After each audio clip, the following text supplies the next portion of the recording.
Okay, so we're going to attempt a very detailed explanation of the festival Onam, the celebration of quote unquote a demon king in my home state, Kerala. So, at the very beginning, the highest universal principle, the ultimate reality of the universe, is known as Brahman. It's a fundamental concept that transcends the duality of existence and non-existence, the absolute ground from which time, space, and nature emerge.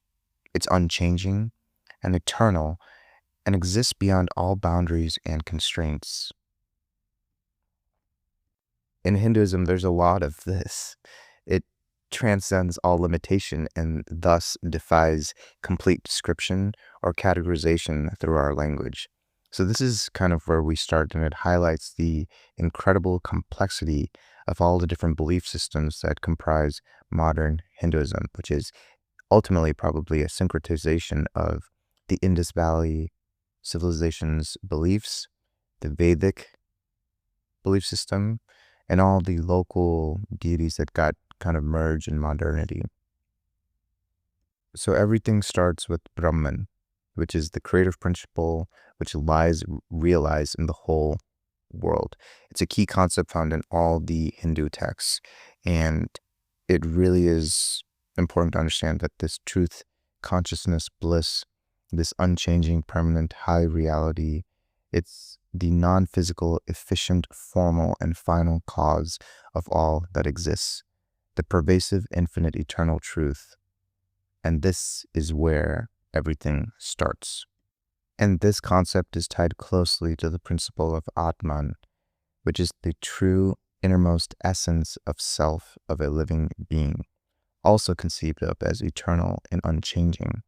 So what this means is ultimately the substance is identical everywhere and inside each living being. And thus there's connected spiritual oneness in all of existence. So this is fascinating, right? The speaker that I'm speaking to is this, you are this, I am this, God is this, everything is ultimately connected. And this is so important to understand because compared to Western theology, there isn't necessarily a clear definition of good and evil. As in the East, things are just cyclical or counterbalancing each other, which is, well, you'll see, very interesting. So now that we understand this metaphysical concept which underlies all of Hinduism and connects everything, we start with Brahm.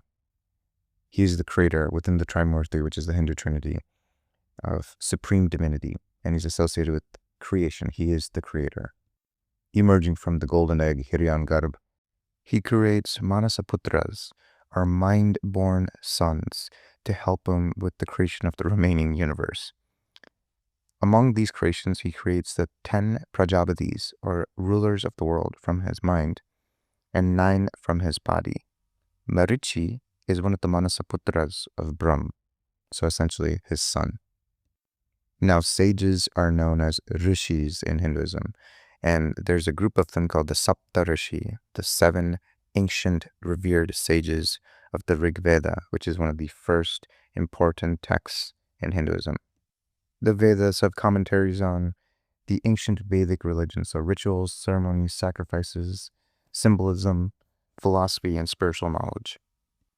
Orally transmitted since the 2nd millennium BC, they are considered Shruti, what is heard, and not of a man. They're superhuman, impersonal, and authorless, the revelation of sacred sounds and texts heard by ancient sages after intense meditation. This predates modern Hinduism. So now we've been exposed to the Vedas, and we understand creation, and then there's Brahm, his mind-born sons, including the Rishi Marichi, and Marichi has a son named Kashyap, a personification of the Kashmir mountains. Kashyapa becomes the most ancient and venerated Rishi. Okay, now before we continue, it's important to note that these stories are incredibly complex. Not only do they vary from region to region, they vary from time to time.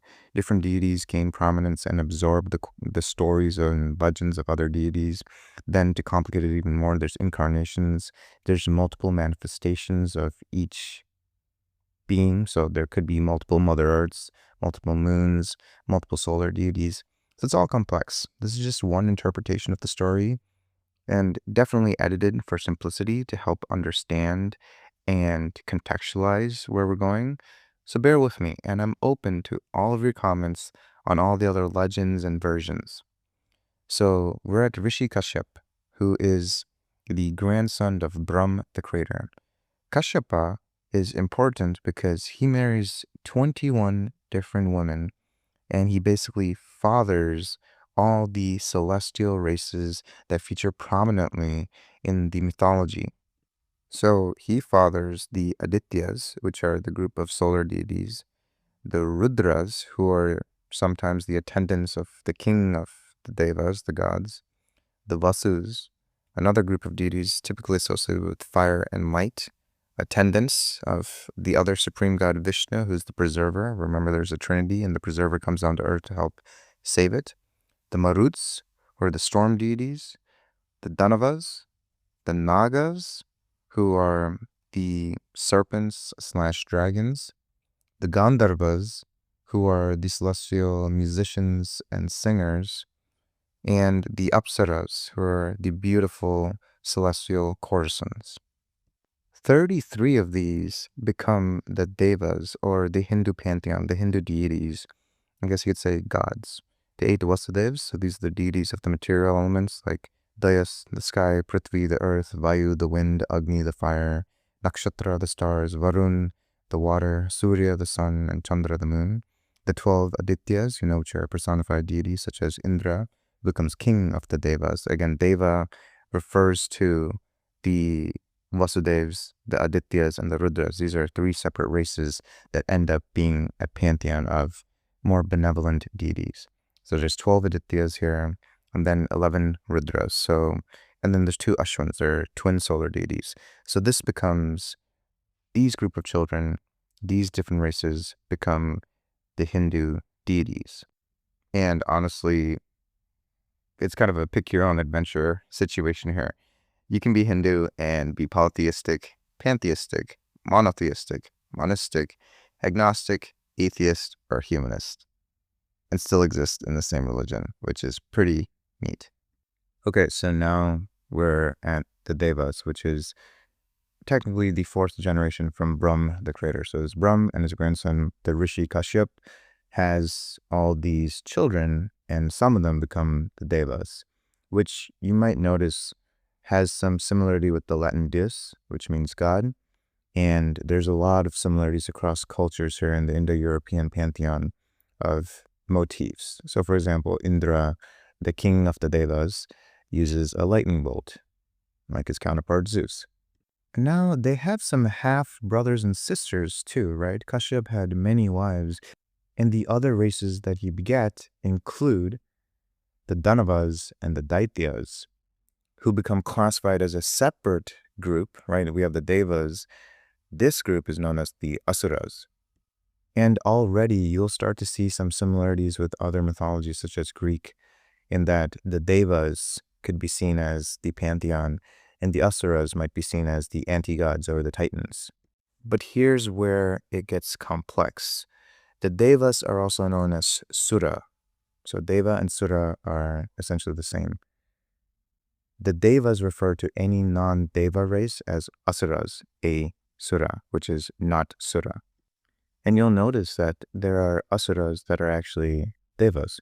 So Varun, for example, the god of the water, starts off as a king of the Asuras.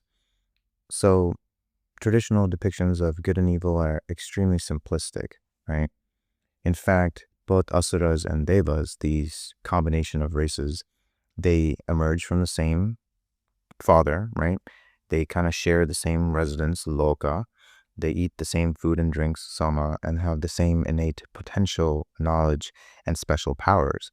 In fact, there's this eternal struggle between the two of them, and both sides win. However, as Hinduism evolved, asuras tended to become more malevolently described, where they couldn't control their cravings for wealth, ego, anger, unprincipled nature, force, and violence. And when they lose, miss, or don't get what they want, they question, challenge, and attack everyone else. So this is important, the conflict between the race of beings that become the devas and the race of beings that become classified as asuras. So as you'll notice, Rishi Kashyap, the famous sage, had many wives, and each of these wives had children, and unfortunately these children were beating each other, right?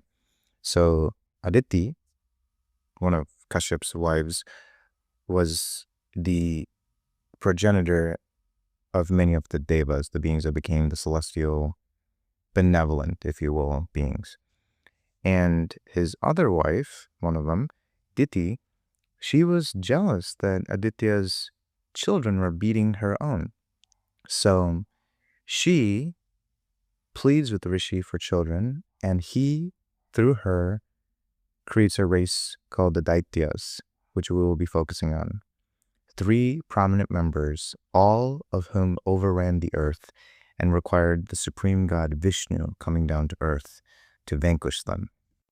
Okay, now we're on to Vishnu, the most popular supreme god. He's the god of preservation, the restorer of dharma, or ethics, duty, code of conduct, the protector of good, and the bestower of karma. He is considered the supreme being in Vaishnavism and is the one that really transforms the universe. He comes down to earth in the form of avatars.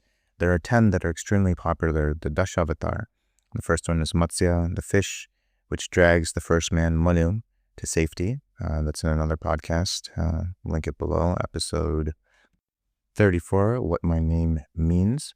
Then it's typically Kurma, the tortoise, which is used during the celestial churning of the ocean of milk, which grants both the devas and asuras immortality. So when the world is threatened with chaos and destructive forces, Vishnu descends in the form of avatar, incarnation, to restore cosmic order and protect dharmic balance. And again, destruction, creation, neither of these things are good and bad, because the third member of the Trimurti, the Hindu Trinity, is Shiva. And his epithet is the destroyer. He comes at the end of time to destroy the world so that it can be reborn and recreated. This whole principle of reincarnation is central to this belief system. So Vishnu resides in the cosmos on top of the 7-headed king of serpents, Sheshnag, and his abode is known as Vaikund. It is guarded by these 2 doorkeepers, Jaya and Vijaya, who are brothers. They are the grandsons of the Asura who becomes a Deva, Varun, the god of water. Okay, so now bear with me because everything is connected, and I know timelines don't really work that well, but I'm trying my best here. So Vishnu is in Vaikunda, and Jaya and Vijaya are his doorkeepers. They protect him from anyone that's coming to visit, because a lot of people want to see Vishnu. So there are 4 Kumaras, who are the Manasaputras of Brahm, remember his mind-born children, and they visit Vaikund to see Vishnu. But they have this very particular appearance. They look like they're children, even though they are of advanced age due to their intense meditation. And so Jaya and Vijaya, the doorkeepers, interrupt the Kumaras, thinking them to be children.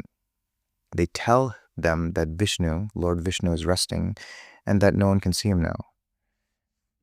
The Kumaras, who are advanced sages, right? They curse them. So this is a common thing in Hinduism. You'll see either intense penance, receives boons, or if you mess up even slightly to the wrong person, you'll be cursed. And the poor doorkeepers are just cursed. Then Vishnu appears before them. And these poor doorkeepers who are just guarding his abode, they plead with their god, with Vishnu, to lift the curse. But here's the thing. Even God isn't above dharma, above the code, above Brahman, like these universal concepts that I explained in the beginning. So he says, I can give you 2 options. The first option is to take 7 births on earth as devotees of mine. But the second is to take 3 births as my staunch enemies. And after either of these sentences, you can come back to Swarga, to heaven, and be with me permanently. The doorkeepers are so devoted to Vishnu, and they cannot even bear the thought of staying away from him for 7 lives, even as his devotees. As his enemies, they would only need to live 3 lives to come back, so they agree to be reincarnated on Earth as some of his most malicious enemies. So already things are getting kind of nutty. There's so many different casts of characters. Their lifespans are interesting, and there's not much canon, if you will. There's a lot of different legends and stories, and I'm trying to, again, pick the ones that can help drive the story in some kind of fashion that you can understand. Now we get to a very important concept, which is the concept of cyclical time. So time, perhaps we'll start with something very simple, is initially divided into 4 yugas or ages. And they are the Satya Yuga, which is the Golden Age, the Treta Yuga, the Dwapara Yuga, and the current and present Kali Yuga, the Dark Age. And each age deteriorates significantly. So the first age, Dharma, stands on 4 legs, and Kali Yuga, the present era in which we are living, only 1 leg of Dharma remains. And again, Dharma doesn't really have like a direct translation. It could refer to the law that sustains things from one's life to society and to the universe at large, like the universal law. An individual's moral responsibilities are duties, rights, laws, conduct, virtues, and the right way of living according to your stage of life or social position. But it is kind of the ultimate truth. So now we're in the Kali Yuga, as I mentioned earlier, the Dark Age, where the Dharma bull only has 1 leg remaining. Like it's so shaky. And this brings on the ultimate cyclical nature of Hinduism. So the 4 yugas, the Chatur yugas, take around 4.32 million years. So 4 of them are called 1 Mahayuga, or 1 great age. And then there's another concept called a Manvantara, which I've described in that earlier podcast, reflecting my name's origins. And Manvantara is an age ruled by a Manu, okay, a mythic progenitor of humanity. And we're in the 7th Manvantara, under the 7th Manu. And a Manvantara is 71 Mahayugas, okay, so 306 million human years. And then with that, there's 14 Manvantaras, okay? That equals 1 Kalpa, which is a day in the life of the creator Brahm. Remember him? And that's 4.32 billion years. And after a day in Brahm's life, it's followed by Pralaya, cosmic dissolution at night, and then it gets recreated every single day. So billions of years equals a day in Brahm's life, and 100 of his years is his lifespan, which is equivalent to 311 trillion human years. So even though he's the creator, he is not immortal, and he will die, and the entire universe is dissolved, and then a new Brahm is born from the absolute, which is Parabrahm, and time begins again. Okay, and maybe this is more for me, but let's do a recap. So we're now in the Satya Yuga, which is the golden age, the age of truth. And then there's Rishi Kashyap, the sage, the progenitor of all these mythical races. He's the grandson of Brahm, the creator. And he has this wife, well, several wives, but this particular wife, Diti, who is asking him for powerful sons. Okay? And then in Vaikunta, the abode of Vishnu, the supreme being, the preserver, the counterpart in the trinity of Brahm, there are his 2 celestial doorkeepers, poor Jaya and Vijaya, who have been cursed to have been reborn on earth as Vishnu's adversaries. Okay? So they are reborn, actually, as the oldest sons of Rishi Kashyap, okay, the grandson of Brahm. And they are known as Hiranyaksha and Hiranyakashipu, who become powerful asuras and mortal enemies of the devas. Okay, and I know that's about 20 minutes of context before we really start our stories, but I think it's important to kind of give you a bird's eye view of the primordial Hindu Vedic stories. So now we're at Hiranyaksh, the son of Kashyap, Rishi Kashyap, and he begins performing extreme austerities for Brahm, the creator. And you'll notice what happens in Hinduism a lot, as I've mentioned. If you're praying for thousands of years, you're going to get a boon. And Brahma does bless him with nigh invulnerability. After receiving this boon, Hiranyaksh, which again is the reincarnation of the celestial doorkeeper of Vishnu, Vijaya, decides to assault the defenseless Bhumi, that's Mother Earth, and he drags her deep beneath the cosmic ocean. So now the Devas go to Vishnu. So the Devas always go to Vishnu for help. And they're like, please, can you save Mother Earth? Now, Vishnu has already incarnated a couple times, right? Notably as Matsya, the fish, to save Manu and the creatures of Earth in the boat by pulling it away from the flood, and as Kurma, the tortoise, which is used to churn the ocean of milk to grant immortality. He then adopts his third form, typically. I mean, there's sometimes 23 avatars of Vishnu, and when we look at the first concept that we talked about, Brahman and Atman, like technically everything and anything can be considered an avatar because we're all one and the same. So Vishnu takes the form of Varaha, the massive, gigantic boar, large as a mountain, blazing like the sun, dark like a rain cloud in complexion, with white tusks, sharp and fearsome, the size of the space between earth and the sky, with a thunderous roar and a fiery mane.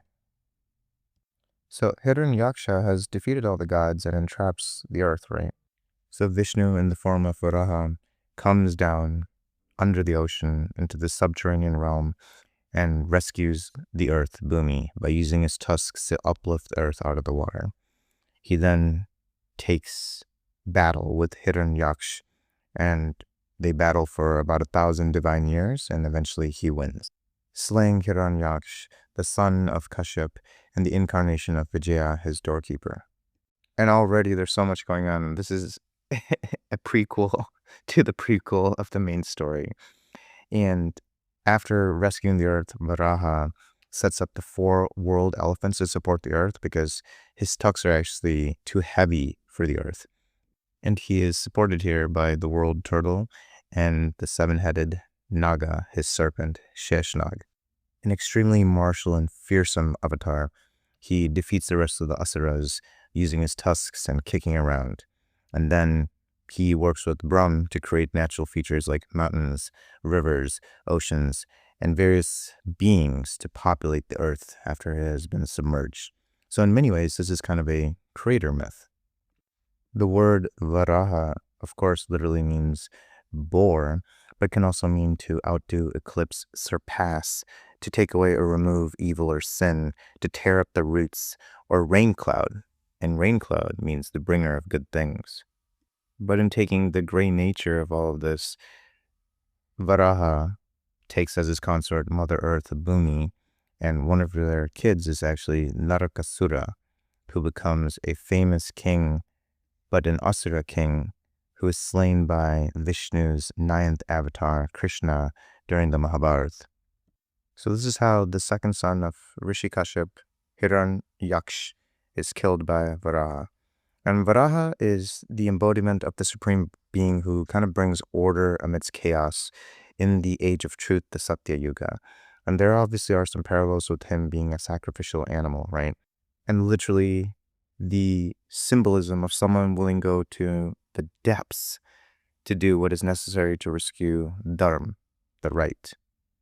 And of course, there can be many allusions and interpretations. I mean, he is technically rescuing a princess, a mother goddess, from a demonic figure. Another theory associates him with the tilling of the land for agriculture with his tusks, right? And when he tills the land and brings the earth out, plants sprout and blossom all across earth. His worship is said to bestow one of sovereignty, prosperity, and moksha, which is emancipation from the cycle of death, life, and rebirth. Okay, so now we're here. Vijaya, the doorkeeper of Vishnu, was reincarnated on earth as the fierce Daitya Asura Hiranyaksh, and he was defeated and slain. And Bhumi has been rescued. The earth has been taken up from the water. But, Rishi Kashyap, the sage, who was a progenitor of all these mythical races, he has another son, an older son, named Hiranyakship. His name literally translates to person desiring wealth and material comforts. Hiranya means gold and Kashyap means soft bed. And he is extremely upset that his younger brother Hiranyaksha was slain by Varaha. But remember, he doesn't really know who he is. He is technically the reincarnation of Jaya, the celestial gatekeeper of the Lord Vishnu. Angered by the slaying of his brother, Hiranyakship decides to gain a boon of invulnerability by performing tapas to Brahm, meditation, intense penance. So Hiranyakship hates Vishnu and he decides to kill him for revenge for slaying his brother. And after praying to Brahm appears to him because he's pleased. And Hiranyakship asks for immortality. Brahm cannot offer that because, as I mentioned earlier, there is an end to Brahm. There's an end to time before it's recreated again. So then the Asura asks, all right, fine. If I can't have immortality, then grant me this. I don't want to die inside or outside any residence, during daytime or at night, nor on the ground or in the sky. And I don't want to be killed by any being created by you, nor by any weapon, nor by any human being or animal. I don't want to be killed by anything living or non-living, or by demigod or demon, or by any great naga, snake. Hiranyakshipu is now basically invincible, and he conquers the three worlds. So that's Swarga, heaven, Bhumi, Mother Earth, and Patala, or Naraga, the underworld. And he rules the universe for over 100 million human years. And in addition to these boons, he's actually blessed by Shiva with unrivaled combat prowess, exceeding skill in the use of weapons and powers, including those of the Devas, such as Indra, the king of the Devas, Yama, the king of the underworld, Kubera, the god of wealth, Surya, the sun, Agni, the fire, Vayu, the wind, and so on and so forth. And now he starts persecution of all the devotees of Vishnu. And he continues performing tapas, these severe penance to be granted these boons. Indra and the other devas attack his home, seeking the opportunity in his absence. The divine sage Narada, also an avatar of Vishnu, intervenes to protect his wife, Kayadu, whom he described as sinless.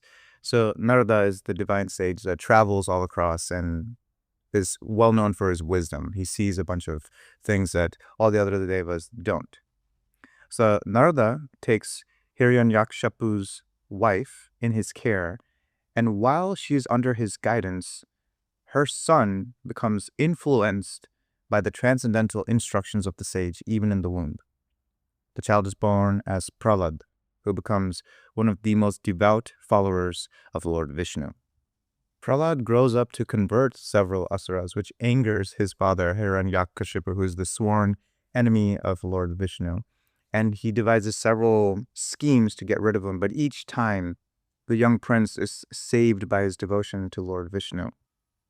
He often sings and teaches the Narayana mantra, which is basically bowing to the Supreme Being and acknowledging the ultimate power of the Supreme Being. His father tries to kill him by trampling him with the Ashadigajas, the 8 elephants who bear the weight of the earth, but their tusks break on bits upon contact with him. He then places them in a room with venomous, dark nagas, snakes, but they make a bed for him with their bodies.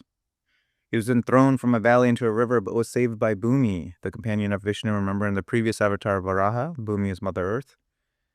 And even puts him on a funeral pyre with his sister, Holika. Holika, the Asura, is burned to ashes and killed, but Prahlad is completely untouched. This is symbolized in the current festival, Holi. Holi is celebrated as the festival of colors, love, and spring. Typically, it celebrates the eternal and divine love of the deities Radha and Krishna, but it also signifies the triumph of good over evil, leading into the next avatar, the 4th avatar of Vishnu, which is Narasimha. It symbolizes the arrival of spring, the end of winter, and the blossoming of love. And you've probably seen it where people are smearing and drenching each other with colors, with water guns and water-filled balloons, and all kinds of dye, tons of music, singing, dancing, food and drinks. This is Holi, one of the coolest and most fun Hindu festivals.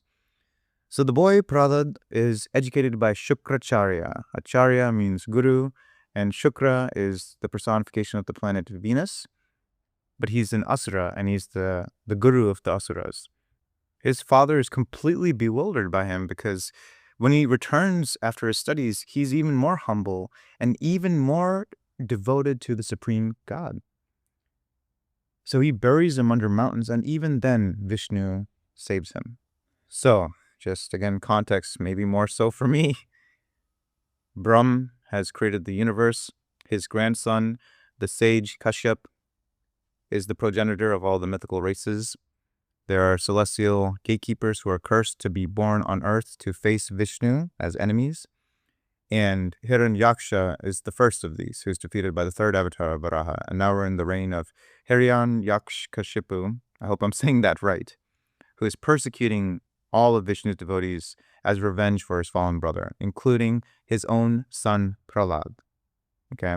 And Hiranyakashipu, remember, he basically has this boon that grants him immunity from death, either in the ground or in the sky, during the daytime or at nighttime, inside or outside a residence, not by any weapons or hands, and not by any animal or human. So functionally, he is immortal. And he's getting fed up with his son, who disagrees with him and opposes him, but with devotion, with bhakti, with a love to the Supreme Lord of the universe. So he's in his palace and he points at a pillar and he's like, to his son, who is worshiping his mortal enemy. He's like, look, the Supreme Being who's above everything, this Vishnu that you speak of, who's the controller of everyone, my enemy, where is he? If he's everywhere, then why is he not present before me in this pillar? And Prahlad brings back that concept of Atman and Brahman, that everything is one. And he's like, look, he is in the pillar just as he is in the slightest dust. Hiranyakshipu, unable to control his anger, smashes the pillar with his mace, and a tumultuous sound is heard, and Vishnu comes in the form of Narasimha to attack Hiranyakashipu in defense of his devotee Prahlad. So Narasimha is such a unique martial avatar. You know, he is not human, deva, or animal. As he was incarnate, that was part human and part animal. He attacks at twilight, which is neither day nor night, and on the threshold of a courtyard, neither indoors nor outdoors, and places the asura on his thighs, neither earth nor in the air. And he uses his claws to disembowel him, which are neither living nor non-living things, not weapons. He basically finds the way to counteract all of the boons that this asura king had. Narasimha literally means lion man, and he's so significant because it's creative resistance, hope against odds, victory over persecution, and the omnipresence of God. And he's so fierce that Vishnu can't control this avatar, and he goes on this rampage. And remember how I mentioned that you can be monotheistic, polytheistic, there's so many different versions to worship in Hinduism. But the main forms really are Vaishnavism, which focuses on Vishnu, Shaivism, which focuses on Shiva, the destroyer of the Trinity as the primary god, and Shakti is also a pretty important tradition, which focuses on the three Devi, which is the three goddesses, the counterparts of the Trimurti. So you'll see, based on whichever sect that you follow, they might have different interpretations or stories or legends added to this.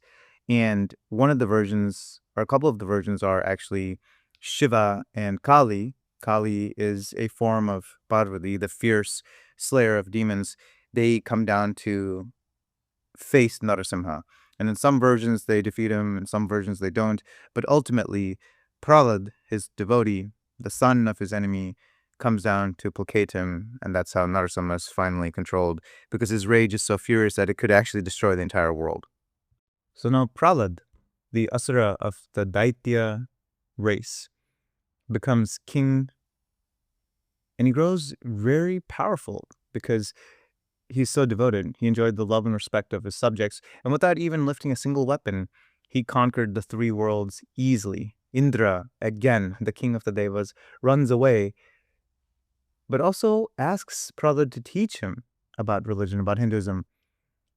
And pleased with this, Prahlad actually offers him a boon, and Indra, of course, the wily god that he is, seeks Prahlad's virtue and robs Prahlad of dharma. Now, Prahlad takes a wife, Dhriti, and fathers Virochana, who becomes the next Asura king. Virochana is also noted for his adherence to dharma, or righteousness, and rules with prosperity and strength. His name really signifies his radiant and regal presence as a ruler. And quite interested in philosophy, he actually goes to the creator, Brahm, along with Indra, the king of the Devas, and asks him about the self. Brahm teaches that the self is the one seen in a reflection, and Virochana interprets this literally, identifying the self with the physical body, which aligns with the materialistic philosophy typically attributed to the Asuras. In contrast, Indra, despite being quite the schemer, realizes the self as the soul or consciousness, which highlights a philosophical divide. And this ultimately actually leads to war, the Tarakamaya War, which is the war over the love of Tara, the consort of Brihaspati. The personification of the planet Jupiter, Brihaspati is actually the sage, the guru of the Devas, and he is so consumed in his time teaching them that he neglects his wife. She is then romanced and elopes with Chandra, the moon. Brihaspati, the guru of the Devas, is furious and allies himself with the Yakshas, who are the nature spirits, and the Devas, led by King Indra. Chandra turns to Shukracharya, the guru of the Asuras, and allies themselves with two of their races, the Daityas and the Danavas. Again, the children of Rishi Kashyapya and Aditi and Diti. The Devas are led by Rudra, the deity of the storm, sometimes identified with Shiva, and they assault the Asuras. Vishnu engages in the war as well and slays Kalanemi, Virochana's son. Virochana himself is slayed by Indra, and eventually the Devas triumph over the Asuras. Tara is returned to her husband, but she does have a child who's the son of Chandra, and his name is Buddha, or Mercury. Okay, so now while Virochana, like his father Prahlad, was a generous and just king, he perishes in this war due to this extramarital affair. And his son is also killed, but he has one more son, and his name is Bali, which is where the story of Onam comes into play. Bali is the pious king, son of Virochana and his wife Vishalakshi, grandson of Prahlad, and through him, great-grandson of Hiranyakashipu, and great-great-grandson of the Saptarishi Kashyap, a member of the Daitya race and an Asura king. He's renowned as a benevolent and generous ruler who rules without discrimination, and the people from his home in Kerala are honest, healthy, and happy under his rule. With this power, he ends up taking over the three worlds again, this ever-going battle between the Devas and the Asuras, and Swarga, heaven, Bhumi, earth, and Naraga are all under his thumb. So the Devas again hurry to Vishnu, the preserver of the Trimurti, the supreme being, and they ask him for help to restore the balance of the natural order. Bali, meanwhile on earth, is now performing a yajna, a sacrifice, a ritual, to celebrate his victory over the defeat of the gods. And he decides to grant anyone any request during the sacrifice. And this is very common with this generous king. He gives, and he's revered because of that. He is a good, just king. Part of a lineage that is complex, but showcases the intricacies that Hinduism showcases in its legends.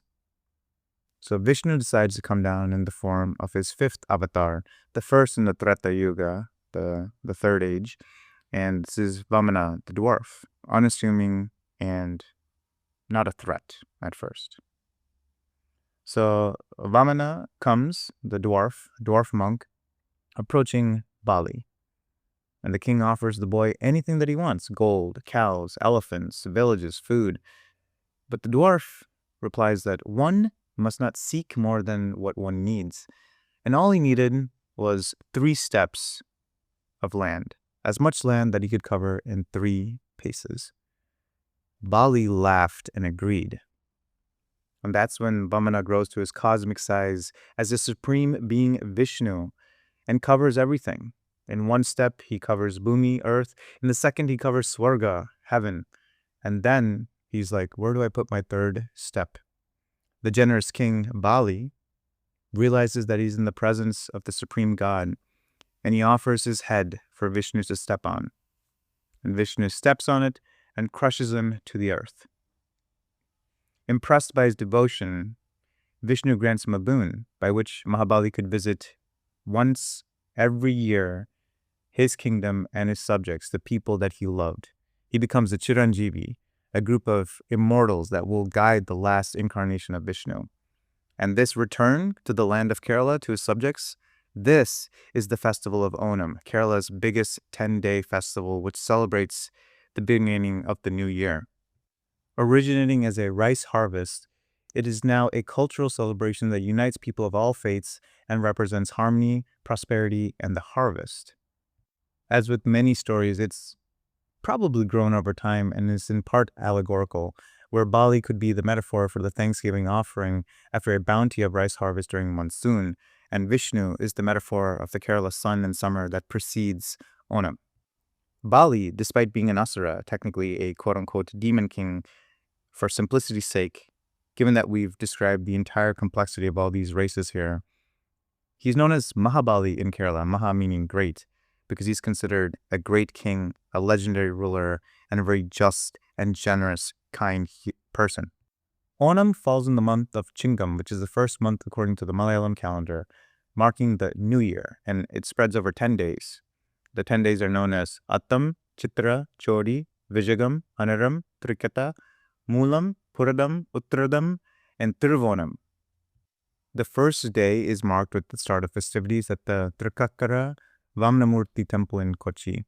This is the spot where Vamana pushed Mahabali into Naraga, the underworld. And all the days have diverse celebrations such as boat races, sports competitions, dance, Kalaripayat, Pukulam, which is the flower carpet, prayers, shopping, and donating time or food for charity to spending time with family over feasts. Men and women wear the traditional garb of Kerala, which is the sari and the munda. These are closely related to the sarongs like dhotis or lungis, and they're typically white or cream in color. There are a lot of rules and etiquette in how to tie these. It looks great. Pukulam, as I mentioned before, the flower carpet, they're generally circular, made out of gathered blossoms. It features 10 plants typically: the slender dwarf morning glory, the Indian doab, the lilac tassel flower morning glory, mountain knotgrass, golden eyegrass, false daisy, little ironweed, Biophytum sensitivum, and the balloon plant. And usually women are in charge of this. Each day they add more and more over the 10 days to create this giant circular, diametrically beautiful composition of flowers. Onam is full of dance celebrations, such as Tiruvattura, Kumatukali, Pulikali, Tumbitolu, Onamkali, and Kathakali. Kathakali is one of the prestigious dance forms of Kerala, which features masks and elaborate makeup and costumes, no words at all. And these typically tell stories from Hindu legend. Pulikali is literally translates as tiger dance and showcases performers painted like tigers in bright yellow, red, and black who dance to the beats of instruments like chanda, drums, and takil. Balamkali is very popular. This is the snake boat race. It's synonymous with Onam, and numerous oarsmen row huge snake-shaped boats. Men and women come from far and near to watch and cheer, and typically featured on the Pampa River, which is considered sacred. The last day of Onam features the feast, the Ona Sadhya, and almost every Keralite either makes or attends one. It reflects the spirit of the season and is made with vegetables such as yam, cucumber, ash, and gourd. It's served on a plantain leaf and consists of anywhere from 9 to almost 30 dishes. So things like banana chips, sharkara varadbi, which is, fried pieces of banana coated with jaggery, papadam, it's kind of crunchy chip-like substance, various vegetables and soups, uh, um, dal, sambar, ghee. So all these like types of curries and liquid, rasam, khichdi and pachadi, sweet variants, buttermilk, pickles. It's beautiful. And it's all served on this plantain as a leaf, and it ends with a series of dessert called payasam, which is a sweet dish made of milk, sugar, and traditional Indian savories, either eaten straight or mixed with rice. It's delicious. So all of this context is a lot, but I wanted to go over it in detail to show the complexities of, if we want to call it that, good and evil in India and dharmic faiths. So to tie this up, Mahabali, he does have 100 sons, and a lot of them do really incredible things. One of them is known as Bana or Banasura. He rules from the city of Sonitapura, and he is famous for battling Krishna, the ninth avatar of Vishnu in the Mahabharata. Okay. His daughter is named Usha, who is in love with Anirudh, who is Krishna's grandson. And Banasura obviously opposes this, and he seeks the protection of the Lord Shiva. And now Krishna and the Yadu's army from Dwaraka, led by Krishna, they fight against Banasura, who's defended also by Shiva and Varuna. Banasura kidnaps Anirudh, the grandson of Krishna, and Usha, his daughter, is devastated. However, Krishna and the Dwaraka forces attack his kingdom with 12 Akshauhinis, which are different armies, and they surround it completely. And eventually they overwhelm Banasura, the son of Bali, and it's a huge battle. Like the celestial apsaras, the yakshinis, the gods are all watching this. And Krishna defeats him. He doesn't kill him. Later fights in the Mahabharata war. And Usha is married to Anirudh, the grandson of Krishna. And they have a son named Vajra. And after the end of the Mahabharata war, he becomes the only survivor of the Yadu dynasty, due to a violent disaster which eliminates the entire tribe of Krishna. He is then crowned king of Indraprastha on the request of Krishna by the Pandavas. Jaya and Vijaya, the celestial doorkeepers, if you'll remember, get reincarnated again as Ravan and Kumbhakarna, the Rakshasa enemies of Ram and Lakshman during the Ramayana. And they're reincarnated once more in the Mahabharata as, I believe, cousins that fight Krishna. And then they return to Vaikuntha, the celestial abode, to live with Vishnu for the rest of time. So, of course, I could tell the story of Mahabali in a couple minutes, but I think all of this is super important to understand, to contextualize it, right? And really show why the traditional definitions of demon and God are just not really applicable. Under Bali's rule, like Kerala really becomes a land of equality, justice, and prosperity, a utopia. And that's the whole point of Onam. It's celebrating this rule because, sure, he might be part of a quote-unquote demonic race, but it's irrelevant because he was good. And in many ways, Vamana coming in and pushing him to the underworld, you can see how there's complications in this story itself about what is good and what is wrong, and understanding the higher purpose of things and understanding the complex nature of dharma, which might not make sense to everyone, which I find absolutely fascinating. A lot of historians have potentially also included historical perspectives on devas and asuras and comparisons to the Indus Valley civilization and the Aryan invasion, the Vedic culture of things, and how perhaps foreigners who represented the Aryan culture and the horse riding charioteer, warrior, Proto-Indo-European cultures that started assimilating the local traditions of the Indus Valley civilization, some of the indigenous tribes of the subcontinent, kind of made Hinduism what it is today. So just one final recap here. Everything starts with Brahman, which is the formless eternal source. Brahm, the creator, emerges to manifest the universe through austerity and his mind, his Manasaputra, his mind-born sons. From them, there's all kinds of creation just coming out, right? And one of them is Kashyap, who is the rishi, one of the Sapta rishis, who becomes the father of several races, right? The Devas and the Asuras, chiefly.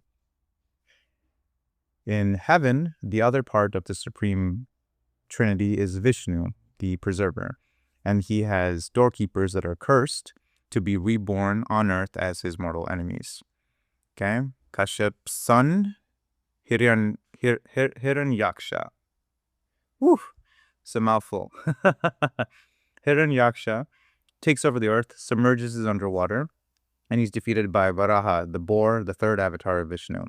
His brother, Hiranyakshipu, is furious and declares revenge on Vishnu, and he's defeated by Narasimha. His son Prahlad becomes a great devotee of Vishnu. His son Virochana, also an Asura king of the Daitya dynasty, if you will, is a great king, but perishes in the Tarakamaya war between the Devas and the Asuras.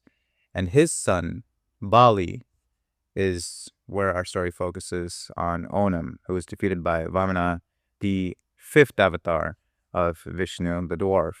And his son is Banasura, who becomes a devotee of Shiva and a great and proud warrior who's defeated by Krishna during the Mahabharata war. However, his grandson inherits the throne of Indraprastha. So you can see all these quote-unquote races are mixing, all these different things are so well connected. And it's super complex because there's so many stories. A lot of this was transmitted orally. It's probably the oldest continuous practice religion in the world, but it really brings this unique, rich, completely foreign concept of looking at legend, history, and religion, which I find absolutely incredible. So that's it. Thanks for listening to me. And I would love to hear your notes in the comments about other legends and stories and versions that you've heard, other components about Hinduism that you feel like should be connected to this. I tried to be as comprehensive as possible, but as you know, man, these stories are never ending. And with that, happy Onam, and I'll see you guys in the next one.